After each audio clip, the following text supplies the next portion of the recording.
এটি একটি ভেড়া এবং ডংকির ফার্ম ইংল্যান্ডের।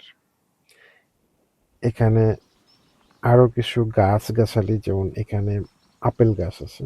এই যে এগুলো আপেল গাছ, বিভিন্ন সাইজের।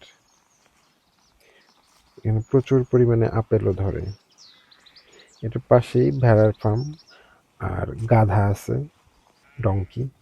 এই যে ডংকি, গাধা, এগুলো এক একটার প্রাইস কিনতে হবে বাংলাদেশি টাকা ৮০,০০০ টাকা থেকে শুরু, ১.৫ লক্ষ, ২ লক্ষ, ৩ লক্ষ টাকা এরকম প্রাইস। আর এগুলো হচ্ছে ভেড়া। ভেড়াগুলোর প্রাইস হবে ২০,০০০ টাকা থেকে শুরু করে ৩০, ৪০,০০০, ৫০,০০০ টাকা এক একটা ভেড়ার মূল্য। তো ভেড়া পালন শুরু হয় প্রায় ১০,০০০ বছর আগে থেকে, যখন মানুষ শিকার ও সংগ্রহ জীবন থেকে কৃষিভিত্তিক জীবনে প্রবেশ করে।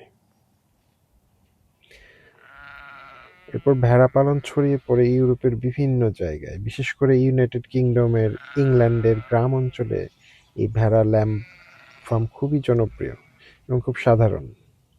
এখানকার খোলামেলা পরিবেশ প্রাকৃতিকভাবে ভেড়া পালনের জন্য আদর্শ। এখানে ঠান্ডা আবহাওয়া ও সবুজ ঘাসের কারণে ভেড়া পালন খুবই জনপ্রিয় হয়ে ওঠে।